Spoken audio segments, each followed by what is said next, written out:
ಅದು ಮುಂಚೆಯಿಂದನೂ ಶಾಕುಂತಲಾ ಅತ್ತೆಗೆ ನನ್ನನ್ನು ಕಂಡ್ರೆ ಆಗ್ತಿರ್ಲಿಲ್ವೋ ಏನೋ. ಮದುವೆ ಆದಮೇಲೆ ನಾನು ಅವ್ರು ಹೇಳ್ದಾಗ ಕೇಳ್ತೀನಿ, ಅವ್ರು ಅಡೆಯಾಳಾಗಿರ್ತೀನಿ ಅಂತ ಅವ್ರು ಅನ್ಕೊಂಡಿದ್ರು. ಹಾಗೆ ಅನ್ಕೊಂಡೆ ಅವ್ರು ನನ್ನನ್ನು ಮನೆ ತುಂಬಿಸ್ಕೊಂಡ್ರು.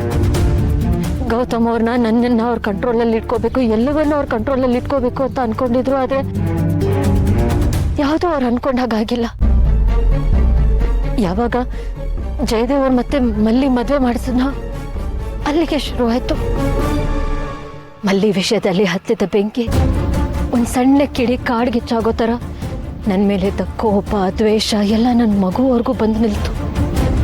ನನಗೆ ಹುಟ್ಟಿದ್ದು ಒಂದು ಮಗು ಅಲ್ಲ, 2 ಮಗು ಅನ್ನೋ ಸತ್ಯನೂ ಅವರೇ ಹೇಳಿದ್ದು. ಅದರಲ್ಲಿ ಒಂದು ಮಗುನ ಸಾಯಿಸ್ತೆ ಅನ್ನೋದನ್ನು ಅವರೇ ಹೇಳಿದ್ದು. ಅಷ್ಟೇ ಅಲ್ಲಪ್ಪ, ನಾನು ಗೌತಮ್ ಅವ್ರು ಒಂದಾದೆ, ನನ್ನ ಮನೆಯವ್ರನ್ನ, ಗೌತಮ್ ಅವ್ರನ್ನ, ಅಪ್ಪಿ ಪಾರ್ಥ ನಾನು ಇನ್ನೊಂದು ಮಗುನ ಸಾಯಿಸ್ತೀನಿ ಅಂತ ಎದುರಿಸಿದ್ರು. ಕಾರಣಕ್ಕೆ ನಾನು ಗುರುಳು ಬಿಟ್ಕೊಳ್ತೀನಿ.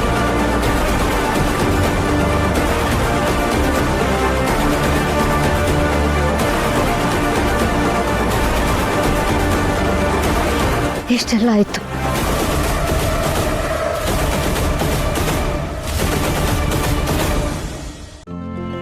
ಇಂದೇ ಡೌನ್ಲೋಡ್ ಮಾಡಿ ಮತ್ತು ನಿಮ್ಮ ನೆಚ್ಚಿನ ಶೋಗಳನ್ನ ಆನಂದಿಸಿ.